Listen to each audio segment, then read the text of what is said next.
Uh, Welcome, Alice. Thank you for joining Spaces, and I look forward to this discussion. And perhaps we could start by uh, outlining, if you could outline what AFD's platform is, what are the, the main things you're aiming for, where does Germany need change, and just to educate people who have never heard of AFD or AfD, if it's German. And because a lot of people, especially in America, have never heard of AFD, so perhaps this will be very helpful. Okay. Thank you very much, Elon, for having me and to give this opportunity to openly speak about different matters. Let me just. Can you hear me? I can, yes. Perfect. Perfect. To start with, who we are. The AfD is the alternative for Germany. It is a relatively new party founded 11 years ago during the course of the Euro um, um, problems. Unfortunately, I have to start when I shed some light on our party with the quite negative circumstances in Germany. Our country is a great country with highly motivated people, but our country has been governed not in a proper way within the last 25 years. We had the Angela Merkel administration for 16 years and then the so-called traffic light coalition that imploded last year, and now we're heading elections. In my point of view, Angela Merkel, the first Green Chancellor, she ruined basically our country. She enforced, without asking the people, she enforced to open our borders for illegal immigration in 2015. She wrecked and destroyed our backbone in terms of obnoxious energy policy. For the foreign listeners here in this audience, Germany is the only industrial country that unplugged the nuclear power plant. So the aim of Angela Merkel was to enforce just solar and wind energy. And you don't need to be very smart to encounter that you cannot run an industrial country with just wind and solar because you don't have any energy and electricity when the sun doesn't shine and when the wind doesn't blow. And this is a Yeah, major yeah. problem. Yeah, Sorry? I mean, obviously, I'm a big fan of solar energy, but clearly, if a country is at a very high latitude, then the amount of solar power in the winter is going to be substantially reduced. Yeah. And then, of course, there's a significant difference in the day-night cycle of energy usage. Um, so a lot of power can be done with solar and with large-scale grid energy batteries. But it must be supplemented with other forms of power because uh, there's not a lot of sunshine in the middle of winter in Germany. So the solution obviously must be a multifaceted solution where there is certainly the renewables, but also there does need to be some amount of fossil fuel energy and especially nuclear. I think nuclear is very much underrated. I think it was tragic for Germany to shut down the nuclear power plants. In fact, they're very well designed, Hmm. and I think that the right move is, in fact, to increase the amount of nuclear power substantially in Germany. This would be great. Um, Yes, and I absolutely. think, yeah. Hmm. Yes, absolutely. That was the reason why I wanted to shed some light on the current situation. So, in order to form an opinion what our party stand for, because this is exactly what you said. We stand for a energy supply diversification. We cannot run a industrial country like Germany with a still strong manufacturing base. To tell you the truth, our manufacturing production, it peaked in 2018 and it plummeted since then due to high energy costs. And you cannot run a country like that. So therefore, we say, look, we need to be technology open, and we need to reinforce again nuclear power plants, because nuclear energy supply is carbon free, right? So therefore, we would also reduce our carbon footprint, which is obnoxiously very, very high. And this is the entire irony about it. So our governments, like the Angela Merkel government and the so-called ridiculous traffic light coalition, they enforced a green policy upon our country that doesn't work. And and we would like to go back to technology openness here. I think that makes a lot of sense. I mean, my recommendation, and I've said this publicly before, is that Germany should not merely reopen the nuclear power plants, but substantially increase the power generation. The the um, you don't in the same space, meaning without increasing the size of the nuclear power plant in any meaningful way, without increasing the amount of land area that it uses, you can dramatically increase the power output of a nuclear power station, because the actual core part of the power station is extremely tiny. People don't quite realize just how small the center core of a nuclear power plant is. Yes. It's like amazingly tiny, and so you can actually, in the same land area, no increased land area, dramatically increase the amount of nuclear power that that any given nuclear power station is producing.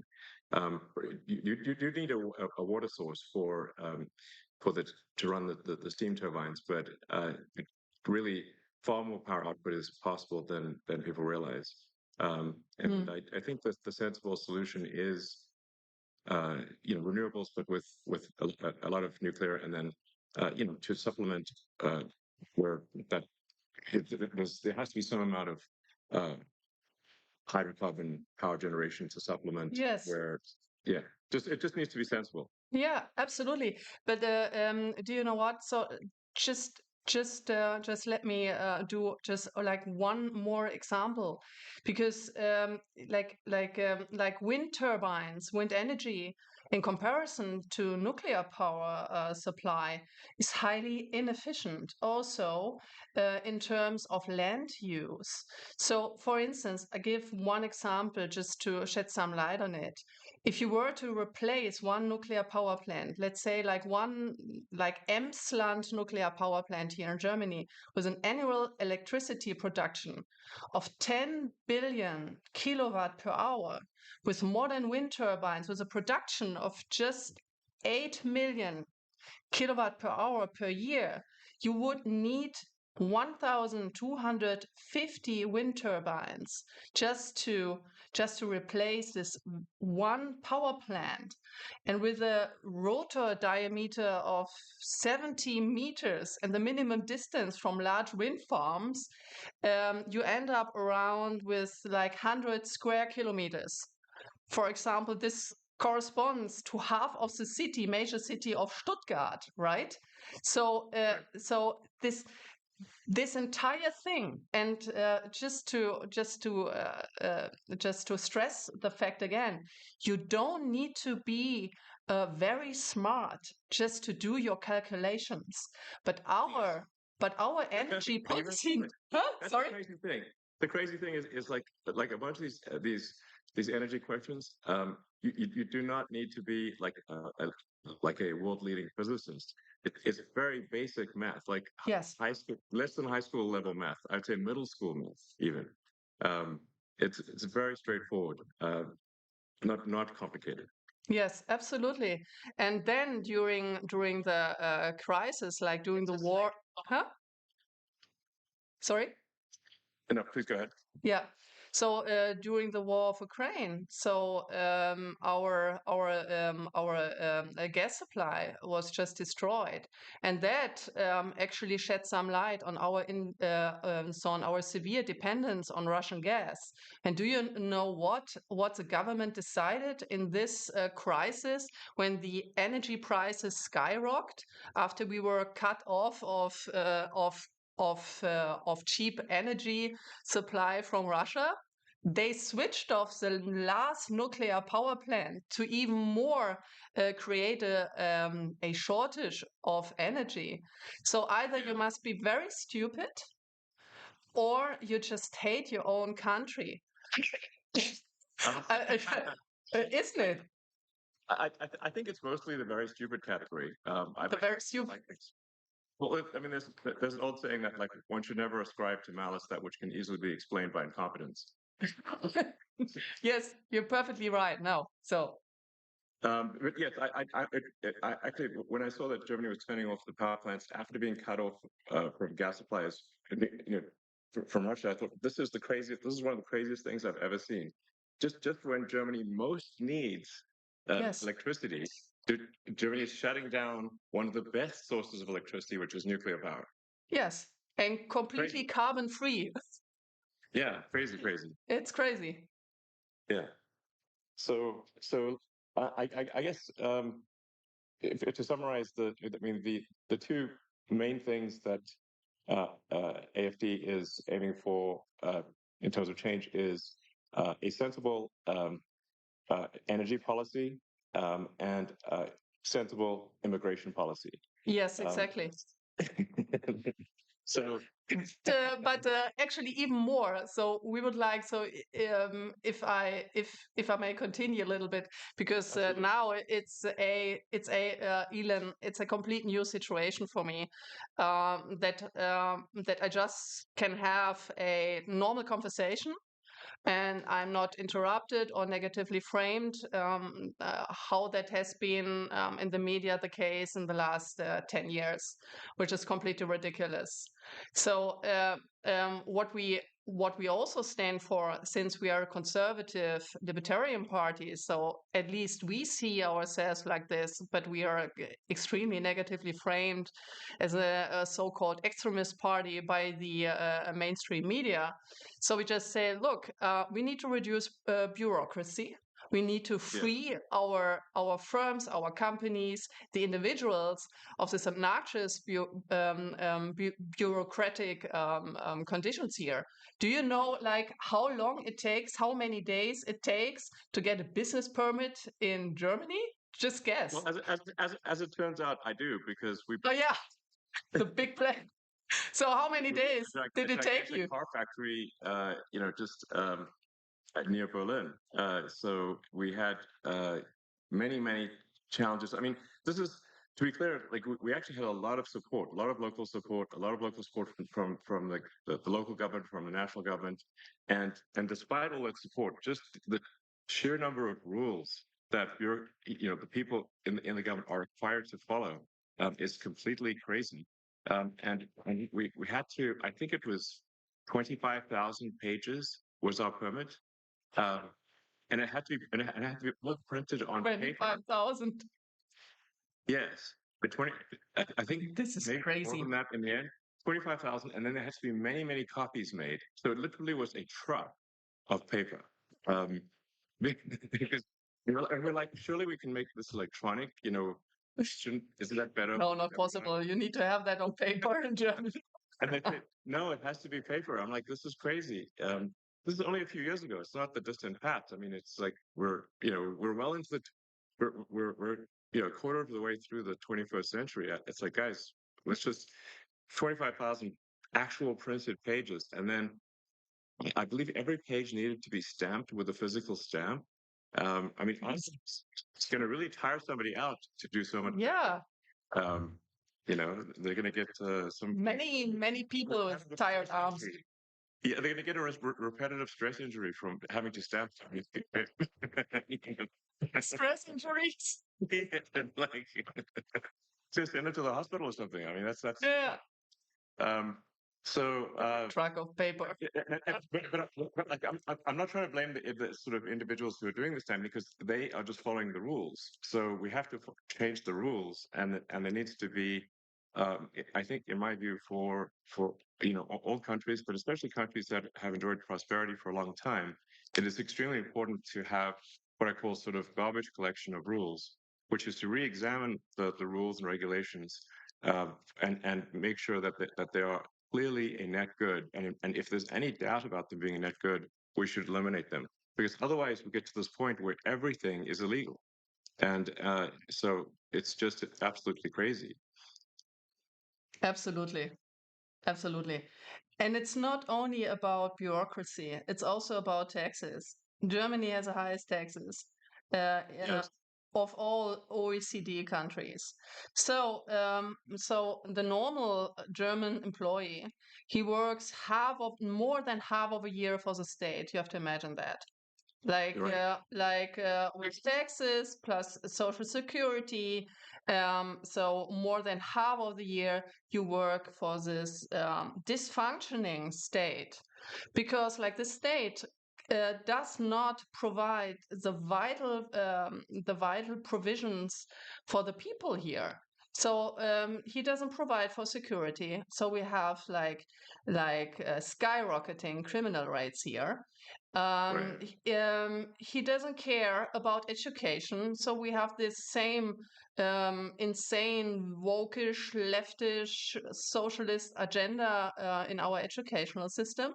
So the young people, they don't learn anything in school, in university, etc. So they just learn about gender studies, and they Experience. just, yeah. And Actually, no, I really, was, like I was under the impression that Germany had a pretty good education system uh, yes, that was quite rigorous with the gymnasium and all that sort of stuff. At least it used to at one point. yes, So, but it sounds like this has I don't know, the woke mind virus has infected Germany quite badly. yeah, yeah. So you have the international standard of PISA testing, right? So the PISA survey. So Right. Germany, like a couple of years ago, was okay scored. Okay, these scored.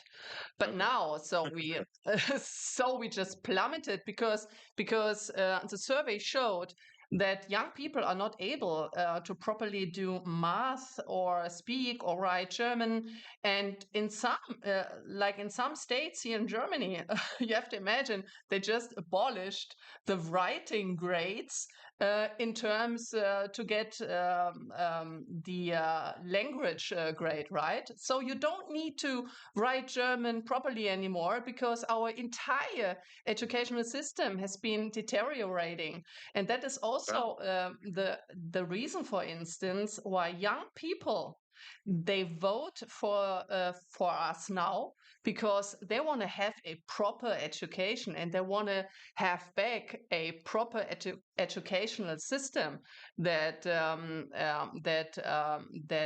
provides the young people with capabilities. And that is also the reason why so my personal opinion is that we have to go back to a merit-based system, right? So we need to go back to a merit-based incentive system and to go away from all this socialist gender things being in our educational system. The families and the parents, they have the responsibility of their children, and the schools and the university, they have the responsibility to give good education and not all this vogue socialist nonsensical gender stuff. sure. No, absolutely. I mean, the whole point of going to school is to learn uh, useful skills that help you in life, help you be productive and understand the world. Uh, Yes, and otherwise, it's not a school. It's just a propaganda institution. true. Yeah. So okay. Well, I mean, that makes a lot of sense. So We let's need to. see. Mhm. Yeah.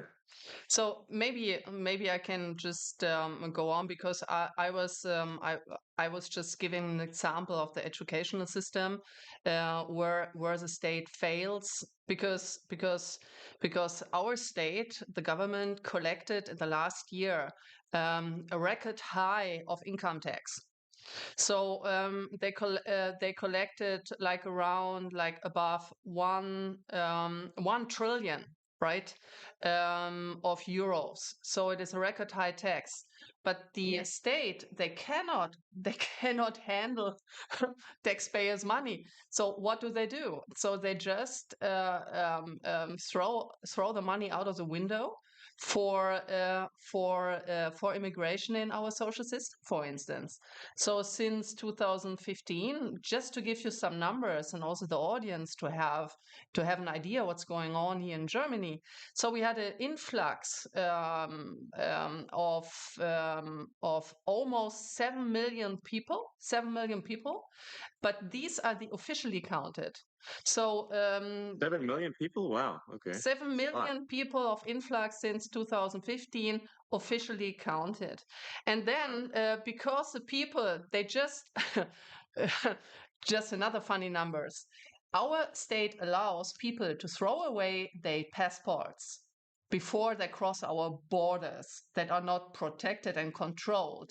So 57%, almost 60% of the people coming into our country through an open border, they throw away their papers. Why do they do that? Because once entered our country, our funny country, with this funny immigration policy, they cannot be deported anymore. So that's the reason why. So our state, our government, like the Angela Merkel government and the last one, they proclaimed a policy that everyone can choose to cross our border to immigrate into our social security system and cannot be deported afterwards because they threw away their passports. I mean, This is like crazy. how insane is that? Well, it is very insane, but that's exactly what's happened in the U.S. Yeah, So, I exactly. mean, clearly, there's a sort of, I don't know, a sort of far left agenda that's being pushed throughout Western civilization, any place they can go, because the exact same thing was done in the U.S., where and now they're sort of calling people illegal immigrants. They call them undocumented, and the reason they're undocumented is because they threw away their passport, just like you're talking about. In fact, if you, on the Mexican side of the border in the U.S., there's a giant pile of discarded passports and driver's licenses, like a huge pile. Um, Unbelievable. because it's actually worse to come in with a passport than to come in with nothing. And then, just like in Germany, the Democrat government then gives massive amounts of money and support to what they call undocumented. But if they're undocumented, we actually have no idea if they are a murderer, rapist. We have no idea because they have no documents, so we can't actually tell. And so as a result, uh, there's been a massive influx of criminals into the U.S. Because, and frankly, I mean, I'm wondering what's taking criminals so long to come here. I mean, this is I mean, America's a target-rich environment. It's you know, you could in America. It's so easy to steal things in these wealthy neighborhoods. It's like the only thing that is going to slow down how much you can steal is if your back hurts from carrying out all the goods. You know, it's like because you're just like you're not a robber. You're just a moving company. Um, Oh, so, yeah. like it seems like all the world's criminals just come to America on that basis, because it's it's much easier to be a career criminal in America than it is in other countries where there's not that much to steal. Yeah. Um, so, But so may we've I seen ask a a massive question? increase in crime in the Yeah. U.S. Yeah. May I ask a question on that? Of So course, sit down. I read that, for instance, in California, by the way, I'm very sorry what's happening there. It's terrible. It's really terrible to Yeah. see. And yeah, it's terrible. But in the case of California, that they just lifted the prosecution of theft because you have so many cases of theft. Is it true? Yes, the de facto situation in California is that theft is almost never prosecuted. It's My maybe goodness. 1 or 2, maybe 1% of the time is theft prosecuted, and even when it is prosecuted, the criminals are let out on bail immediately. So basically, theft is legal in California. Unbelievable. It's crazy. It's crazy. Yeah. Um, Now, there was recently a referendum in California uh, to make crime to make stealing illegal again, which Hmm. was and actually that was a very popular, and it passed. Uh, because it was actually literally legal to steal anything under $1,000, which means people could just walk into a store Yeah. at $1,000 at a time and take out anything they want. And if the storekeeper stopped them, the storekeeper would be arrested. Um, so this is literally like the Joker and Batman. It's like the criminals, you know, um, are in charge, and the honest citizens are arrested. It's just completely insane. Now, like I said, the people in California did vote overwhelmingly to make theft illegal again. Yeah. Um, but astonishingly, the governor of California, Governor Newsom, he was against the making theft illegal. Uh, And which he is just doesn't make didn't any implement it. sense. Yeah, well, no, but what they're going to do is, even though it is technically illegal again, they the sort of far left will refuse to enforce it. So Unbelievable. because you really need two things for something to work, for laws to work. You need both the law and you need enforcement of the law. And if you don't Yes. have, if you so, I mean, this is something that George Soros really figured out. I mean, he's sort of, yeah, brilliant guy, but honestly, very anti-human in my opinion. Is that you don't actually need to change the law; you just need to stop enforcement of the law, and that does the trick. So, Unbelievable. I think there is somewhat of a reawakening in the U.S., and I think even in California, people are tired of this, and they want change. And I think that's really, if you say, like, what people are wondering, like, uh, why did Donald Trump win? And it wasn't just a small victory. In the U.S. elections this year, uh, President Trump won the Electoral College. He also won the popular vote, majority of the people, and the House is Republican and the Senate is Republican. What this says is the American people are demanding change. They're being very clear. And my recommendation for the people in Germany is to do the same. Um, if you are unhappy with the situation, you must vote for change, and that is why I'm really strongly recommending that people vote for AFD. That's my strong recommendation, and I think this is simply the sensible move.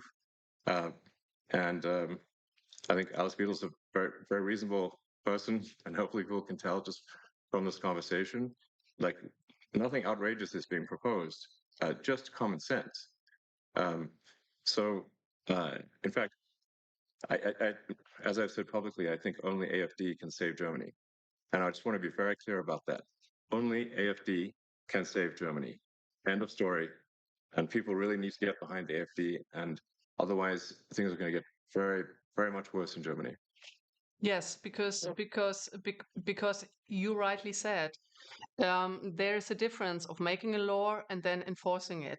So now we have the situation in Germany where you have, on the one hand, you have the AfD, and on the other hand, what's so-called the Uni Party, right? The Uni Yeah. Party consisting of all the others, because they stick together, and no matter what they say, they're not able to implement, to enforce the promises they're doing in every election, especially the Angela Merkel party.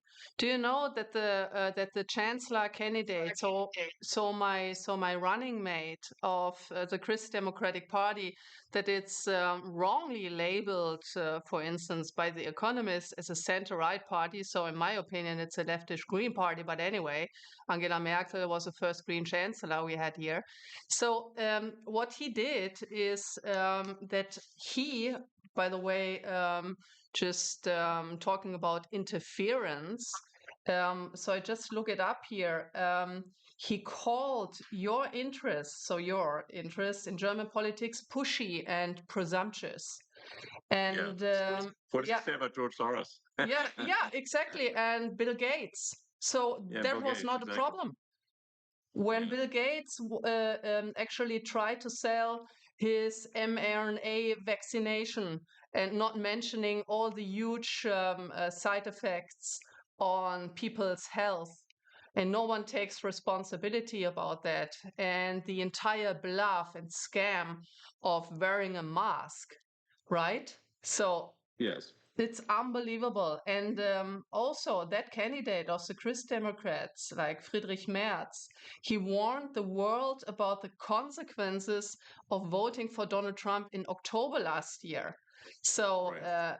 so far for like foreign interferences, right? So it's Exactly. unbelievable. It's really unbelievable, like how Donald Trump was treated by German media and German politicians during his election campaign. It was unbelievable. And I mentioned that before in a Bloomberg interview. It created, for me, it created physical pain to see that, how he was disparaged, like, and his entire family. So, yeah, so I feel very sorry for these people. Um, um, just like, saying negative things. And now, Yeah. while we talk, 150 bureaucrats of the European Union are watching us, our conversation, to enforce this ridiculous Digital Services Act that is nothing else than a censorship on free speech. But free speech, right? It's Yes. and you said it, free speech is a precondition of democracy. If you are Yeah. not able to form a proper opinion and exchange opinions and ideas, and a democracy should be a competition of the best ideas, right? And of compromises. Absolutely. Yeah, but Yes, exactly. Without freedom of speech, people are obviously not able to say what they want to say, and then they cannot make an informed vote. So if people are simply fed propaganda and have no access to what's really going on, then they can't make an informed vote, and then you don't have a real democracy. So that's why I say, free speech is the bedrock of democracy. There must be free speech in order for people to make an informed vote. So that's essential. And you can sort of it's actually quite easy to tell who the bad guys are. It's like, who wants to shut down freedom of speech? They are the bad guys. It's very clear. yes. And do you know what? What Adolf Hitler did? The first thing, he switched off free speech. So Yes. he controlled the media, and without that, he would have never been successful. Never Yes. been Exactly. successful. But Yes. this is what you do. Absolutely. Yeah. No. Exactly. That was one of the first things he did was to control the media and imposed extreme censorship. Um, and and what he was trying to do was shut down any pro-Semitic uh, media, anything pro-Semitic or any defense of the Jewish people was shut down. So we have to, like, very few, for those who want censorship, I think they should be careful what they ask for, because Yes. uh, once you institute censorship, it's only a matter of time before that censorship is turned on you, and eventually they will censor you, and that's the danger. Because people love to censor things they don't agree with, but they don't realize that one day that censorship is going to be turned on them. Absolutely. So, yeah. Um, so you mentioned, of course, uh, Hitler and whatnot. Now, there's a lot of the media wants to portray AfD as far right, as somehow associated with Nazism or something like that. Perhaps you could address that concern, because people, when they hear sort of right wing in Germany, they naturally have a bit of a negative reaction. Hmm. Hmm. Um, l- Yes, thank you for the question. First of all, I would like to, since I'm a economist, I would like to shed some light on the idea when we talk about Hitler, on the idea of the National Socialists. Back then, during the Third Reich, the National Socialists, as the word says, they were socialists. Adolf Yeah, Hitler very much considered, so. yeah, They nationalized industries like crazy. yes, absolutely. He was a communist and he considered himself as a socialist. So what they did, they yeah, they state funded then the private companies, and then they asked for taxes, huge taxes, and then also wait a second, I need to ask the word now, verstaatlichen. Nationalized. Yeah, nationalize the entire industry. Yeah, you Yeah, said that before, and the biggest success after that terrible era in our history was to label Adolf Hitler as right and conservative. He was right, exactly the opposite. He wasn't a conservative. He wasn't right. a libertarian. He was a communist, socialist guy. So, Yeah, full stop. No more comment on that. And we are exactly the opposite. We are a libertarian, conservative party. And see, look at this during like now, like during the discussion of this terrible Hamas attack on Israel. So only the leftish Palestinians, they criticize the policies here. So you have a deeply vested anti-Semitism within the leftish movement, and it was always that case. Why? And Adolf Hitler, he also played with that. He played with the envy of people. Jewish people have been highly educated, very cultivated, and they were successful. There were wealthy people back in Germany then. And then he enforced the envy of the population against these people. And it was a socialist measure taken against them. Look at Stalin. Look at the Soviet Union under Stalin, the very same thing. So he was nothing else than an anti-Semitic socialist. And we yeah, are exactly the opposite. We are a libertarian conservative party. We are wrongly framed the entire time. And we would like to free the people of the state. I want to have independently thinking people, self-confident people. I would like to have a state that is minimized to his functions, yes, and letting the people having their freedom of speech, freedom of wealth, also like generating wealth. With these obnoxiously high taxes, the state erodes the backbone of wealth, right?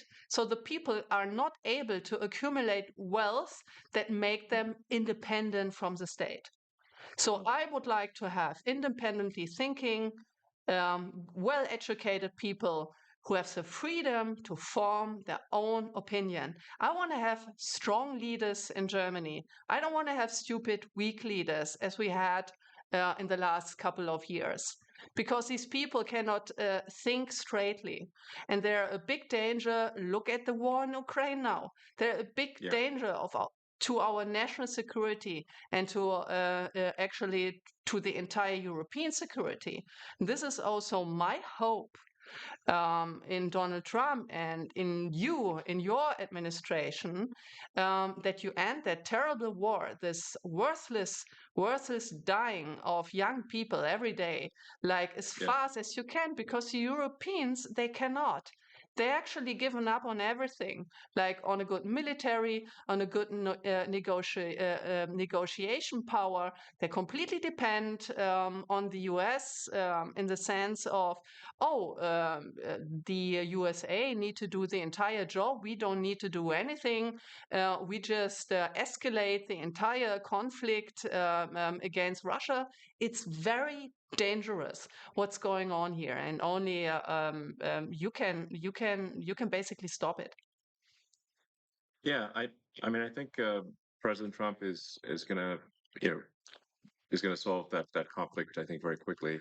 As you point out, it's now been in somewhat of a stalemate for a few years, and all that's happened over the past few years is hundreds of thousands of people dying, but for no gains. Yeah.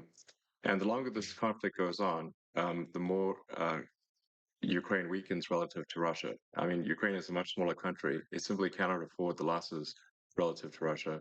Russia has, it's just, you know, this is the longer this drags on, the worse it is for Ukraine. And then you've got all these poor, you know, men dying and and for nothing. Why? Um, so. Um, I hope this terrible conflict can be resolved quickly, and I think it will be under President Trump.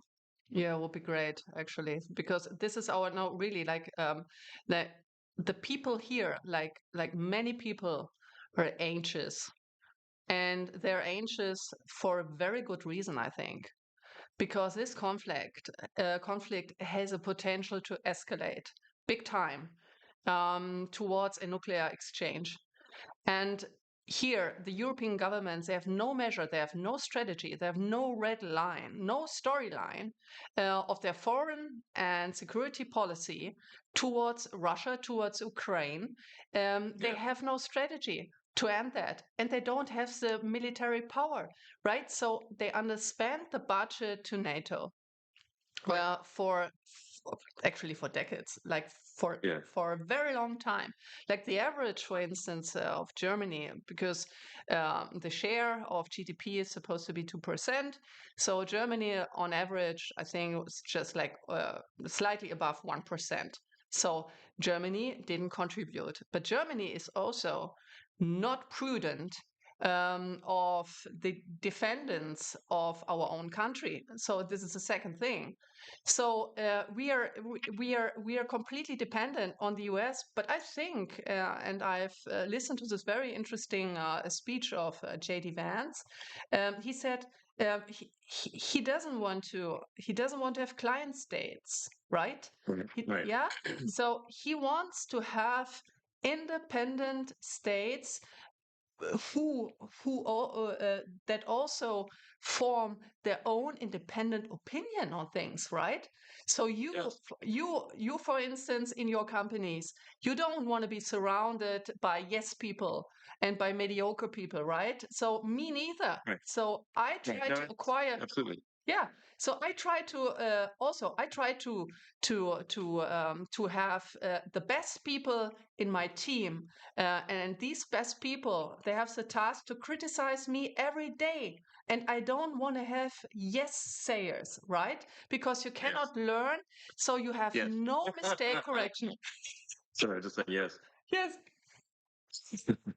Yes, yes, yeah, yes, yes, people. Um, No, but it's so important no, to, yes, no. yeah, yes, Um, but yeah, no, absolutely. I mean, for say my companies like SpaceX and Tesla, if you know, if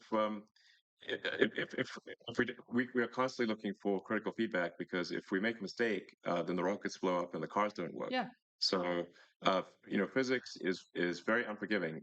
You know, there's, you know, I say, like, really, physics is the law, and everything else is a recommendation, because I've seen people break every kind of law, but I haven't seen them break physics. And so if you don't get the design of the rocket and the operation of the rocket exactly right, and if even one thing is wrong, the rocket explodes. yeah, So, um, you know, that's, I'm a strong believer in seeking critical feedback. And in fact, I think critical feedback should be viewed as a gift. yes, absolutely, Yeah, yes. yes. Um, No, so, no, no, no. But just to continue on that topic. So if you don't have that feedback loop, so your rocket may explode, right? But here in this critical phase of this terrible war in the Ukraine, uh, many people, may die due to these Yes, stupid policies that have been many made. people have died. Yeah, indeed. Yeah, Um, so, well, I mean, let's maybe touch on some maybe potential what people may view as hot button issues. Like, sure. what are your views on Israel? Oh, very complicated. The Okay, more, well, no, we have no, time. So, really, like the more I read about the Middle East and the situation in Israel, the more complicated it gets. And yes. to be honest, I wanted to ask you about a potential solution because, to be honest, like in my humble opinion, I don't see a s- a solution. So maybe Israel have to find some alliances with the Sunni states, maybe if possible. And yeah, to be honest, from my point of view, like from my perspective, it's a very complicated situation, and I don't, you know, I'm not this person, I'm not a politician. If you ask a question that I do this blah blah blah, I really say what I think to do honest politics. And to be honest, I don't know. Very like to be very frank, I don't know how to solve the conflict at this point in time, and I hope maybe you have an answer on that. Sorry Uh, for being dissatisfactory, but it's so complicated, and I want to give prudent answer. And in case of Israel, I don't know how to resolve this conflict, to be honest. I guess maybe another way to say it is, do you unequivocally support the existence of the state of Israel? Yes, of course. Okay, that's what people want to know. Yeah. So, ach so.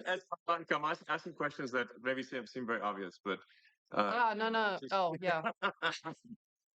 Oh yes, now I see where this question. No, absolutely. yeah. So we need to protect the existence of Israel, and we need to protect not only the existence of the state of Israel. I also think that Benjamin Netanyahu have made many mistakes in the past, to be honest.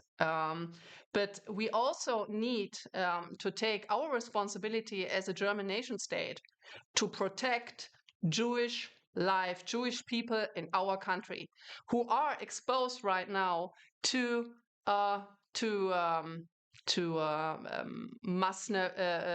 Muslim crime, right? So they are not safe here anymore.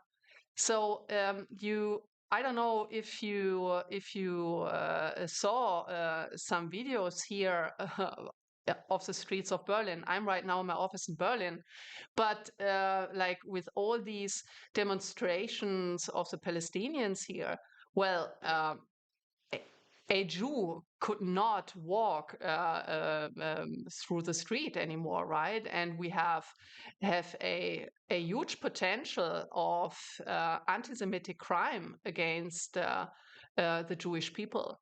And to be very frank here, the AfD is the only protector, and I'm saying that like very frankly, the Alternative für Deutschland, the AfD, is can only be the only protector of the Jewish people within here in Germany, because the Uni Party, all other parties, they did exactly the opposite. They let like millions of people in.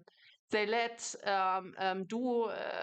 them do crimes on our streets, like the crime rate are skyrocketing, and so the Jewish people, they leave our country. When I talk to my Jewish friends who live in Germany and in Switzerland and in France and in Austria, they were very afraid after the Hamas attack on the 7th of October, because they were afraid that they would likely to be attacked by Palestinians, by Hamas supporters, or by the Antifa, or by the leftist terrorists. I don't know, but they were very afraid, very sensitive on going on the streets. And we step up for these people, even though the opposite in the mainstream media, the opposite is claimed. But Yes. No, this no, is absolutely. this is this is not Absolutely. true. It's just a lie about our party. Yes, I think that's what I wanted to just make it clear that the AFD is being massively misrepresented, especially in the Western media. Um, so yeah, and you know, you know, obviously, I very much support the state of Israel, but I mean, I also believe that we want to be mindful and have empathy for civilians who are dying as well. The Sure. when I've had conversations with Prime Minister Netanyahu, and I think we're largely agreed. I mean, so there's three steps, which is like there's no choice but to um, eliminate those who wish to eliminate the state of Israel. Hamas essentially. But then and then the second step is to fix the education so that uh, people, the Palestinians, are not trained from when they are children to hate and want the death of Israel. So you've got to fix the education system, and then the third thing, which is also very important, is to make the Palestinian areas prosperous. Yes. This third step is very important, um, and this is maybe the hardest step, which is but you have to have that third step. You have to bring prosperity. Hmm. You have to help rebuild, and you have to bring prosperity. And I've had this conversation with many people in Israel. I said that third step is essential. Um, True. and they've asked me, well, when has this worked? And I'm like, well, I'll give you a very big example. Um, After World War One, the Treaty of Versailles was extremely unfair to Germany, and it created a massive amount of resentment. And the Treaty of Versailles laid the foundation with its extreme reparations um, Yes. laid the foundation for World War Two. Um, Without the Treaty of Versailles, Hitler would not have succeeded. Um, Yes. True. and yes, and then, but if you look at so then the lesson was learned. So then after World War Two, um, when Germany and Japan were defeated, uh, the U.S. actually helped rebuild Japan and Germany, providing financial support to rebuild Japan and Germany. And now Japan and Germany are allies. And this is a very important and fundamental lesson of history. Yes.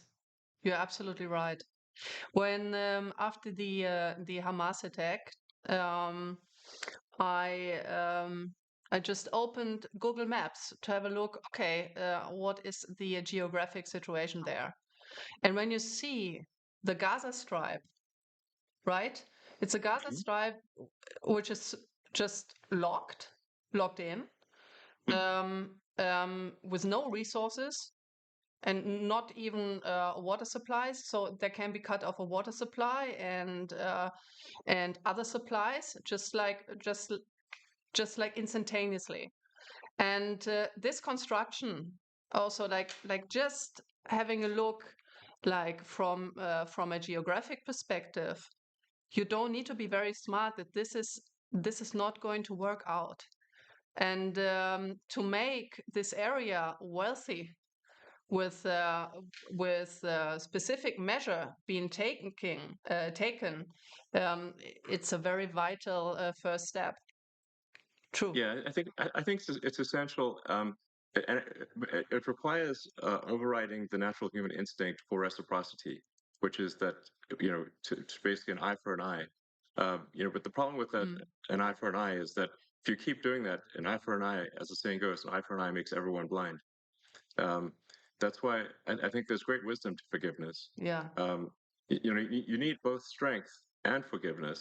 Um, but this this is the only way to stop the endless cycle of violence. It's a very nice sentence. Like the eye for an eye makes everyone blind. Mm. Yeah, exactly. So um, so hopefully that can be the future. That's the best future I can think of. I think any there's not some other future that that works. Mm. Um, so um, So how about, may I ask you another question? Because we just jumped topics. What is your point of view? We stopped that your administration will end the war in Ukraine very swiftly. But what is your perspective on the instruments and measures that could be taken? So, would you like to talk about it? Can you talk about it a little bit? So, what we could expect? Yeah. Well, this to be clear, I mean this is up to President Trump. He is the commander in chief, and so it's really uh, you know up to him. So um, I don't want to speak for him. So, Mm, but I okay. I do think that there is a path here to a resolution, and but it does require strong leadership in the United States in order to get this done. Yeah. Um, so yeah, um, but I'm confident that it can be done. Okay. Yeah. Yeah. And I do think it's possible to have peace in the Middle East as well. Mm, These are possible. So and I think that would be a great future for the world. yeah. So um, yeah. No, great. So it's absolutely fair. Very, very fine with me. Um, yes. Well, let's see. Are there any other topics we should discuss, or if you have any questions for me, or anything you think Yes, yes, people might want to know absolutely. about? Because Sure. because I want to ask, and many people are interested in that. So why do you believe that flying to Mars and populating Mars is your top priority topic, the SpaceX? And when do you think, when will you be ready to have a human expedition to Mars? If you allow, if I may ask this question, because everyone is interested. So these are great projects, right? Yeah. Well, I mean, I think at a very high level, I think sort of like what set of actions um, are going to lead to the long-term prosperity of civilization. The sort of a growth in the scale and scope of consciousness. Um, you know, the to the best of our knowledge, there we are the only place with life, or certainly the only place with life that is intelligent in some form. A lot of people think, oh, there must be aliens, but I've not seen any evidence of aliens. Um, and if the archaeological records are correct, Earth is 4.5 billion years old, but civilization, as measured from the first writing, is only about 5,000 years old, which is about 1 millionth of Earth's existence. So all of human civilization is a tiny flash in the pan so far. Uh, and so we have to say, well, what steps can we take to ensure the long-term survival uh, of life as we know it, of consciousness? And if we are a multi-planet species, the probable lifespan of consciousness is dramatically greater than if we are a single planet species. Um, this is not to say that I think that Earth is about to die or anything like that, but there is some risk. Mhm. If there is a global thermonuclear war or some extreme natural event like a giant meteor that hits the Earth that causes a mass extinction event. I mean, if we look at the fossil record, Yeah. there are at least five extreme mass extinction events that would have just basically extinction events that would have destroyed all of humanity completely. Um, there's five of them at least, and so I think if we should take this opportunity today, because for the first time in the 4.5 billion year history of Earth, it is possible to extend life and to extend consciousness beyond Earth.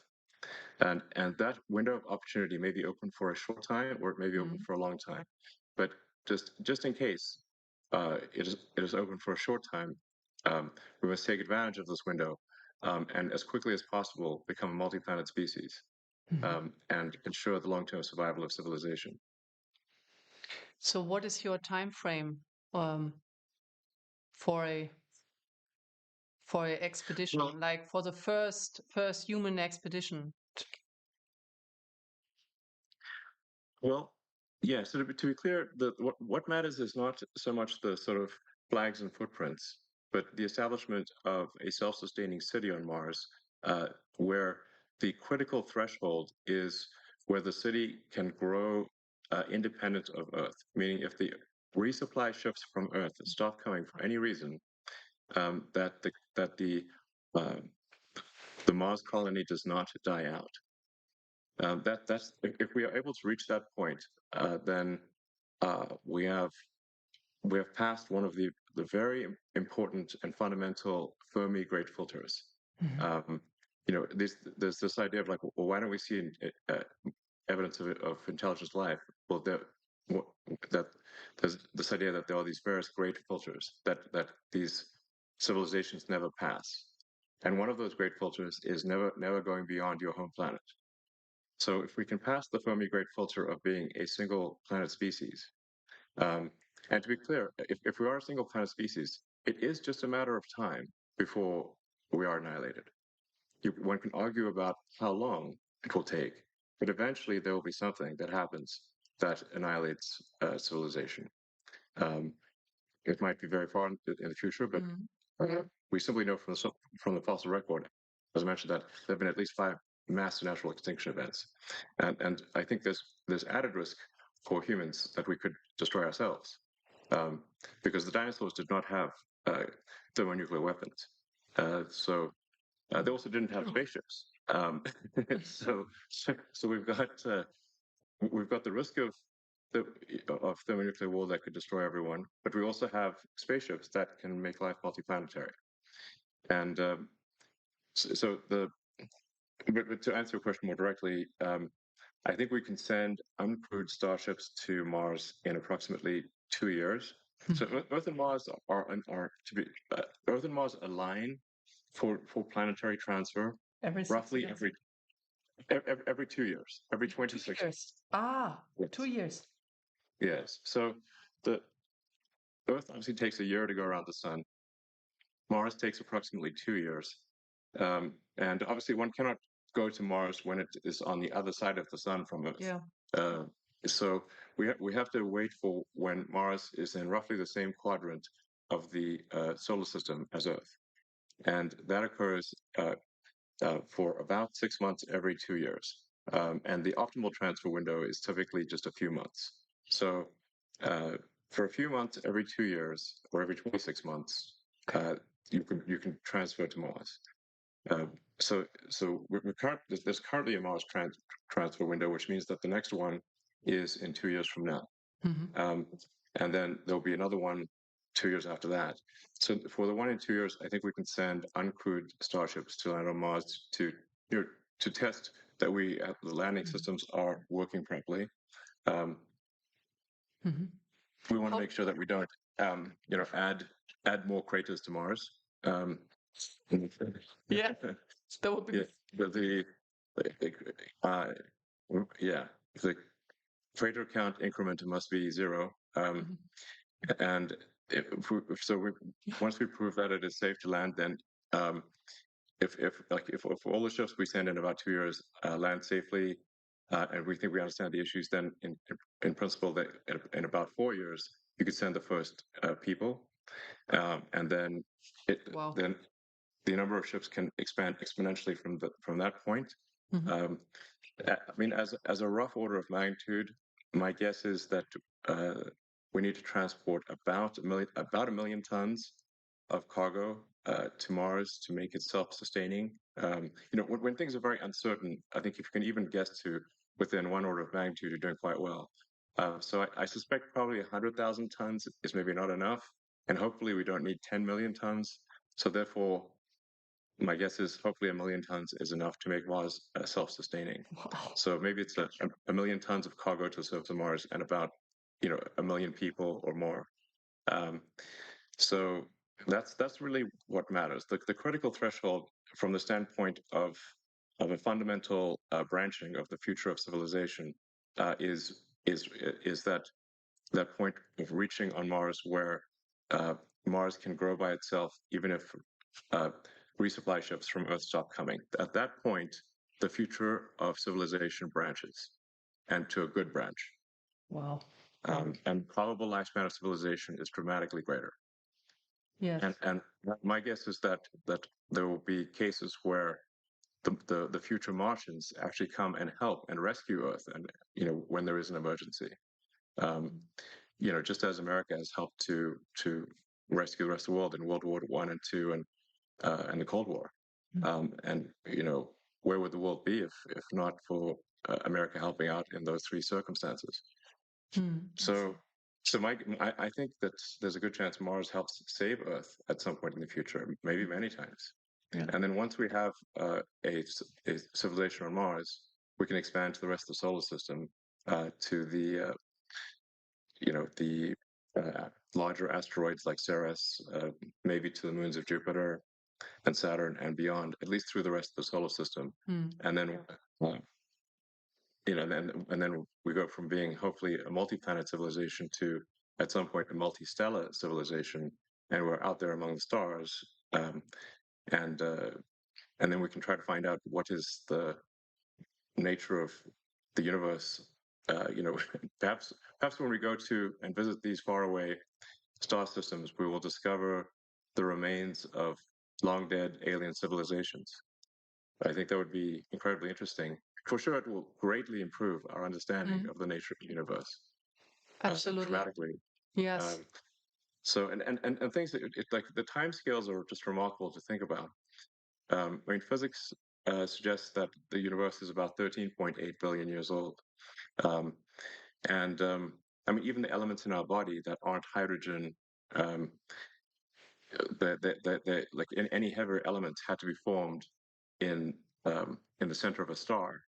And so the a large part of our body was actually formed in the center of a star, and that star exploded, and then the elements recondensed, ultimately billions of years later to form Earth and humans.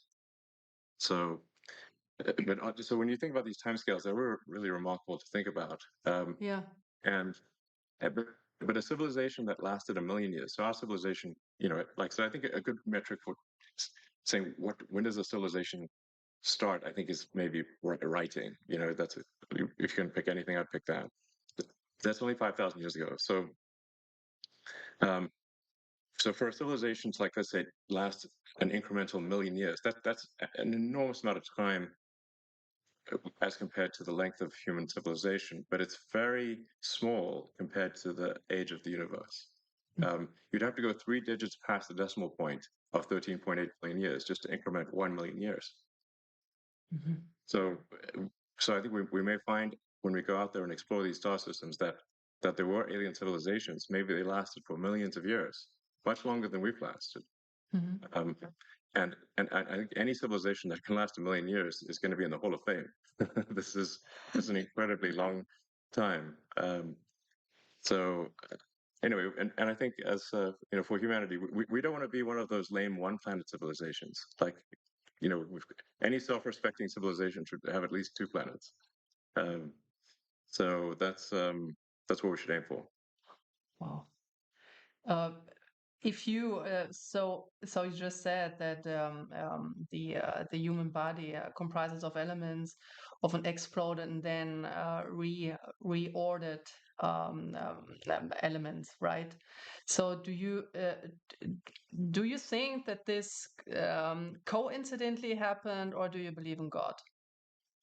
I'm just curious. Because many people say, okay, this cannot have been a coincidence. That cannot, right? So it just could have been God. So do you believe in God? Well, I'm open to believing in things proportionate to the information that I receive. So, uh, I mean, I guess I have sort of a physics view of reality, which is, you know, uh, I guess I'm trying to understand the universe as much as possible to understand what's going on. I'm certainly open to the idea of God, and if you say like, well, where did the universe come from? How was it created? Um, well, I suppose there would be some entity that you could call God. That would, I don't know. But that's a separate question from, say, is there some entity that is observing our daily actions Yeah. and rendering a moral verdict on what we do from day to day? Um, that doesn't appear to be the case because, at least there's some very evil things that happen in the world, and there's, if there's someone observing us on a moral basis continually, then it does seem odd that some very evil things are allowed to occur.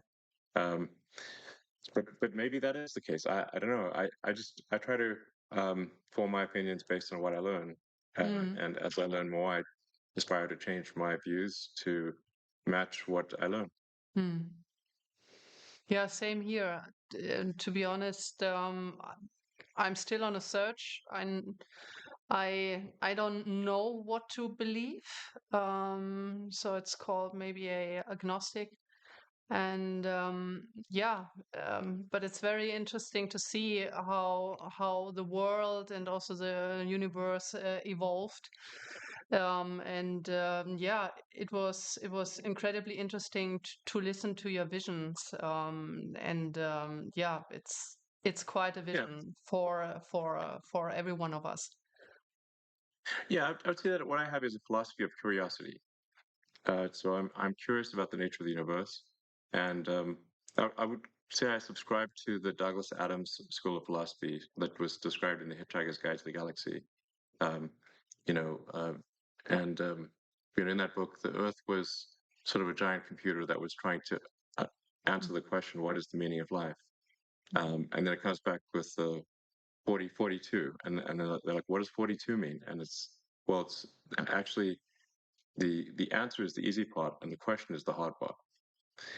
So that was actually quite an illuminating thing for me because I had sort of an existential crisis when I was 12 or 13 about the meaning of life, and I read many the religious texts and the books on philosophy.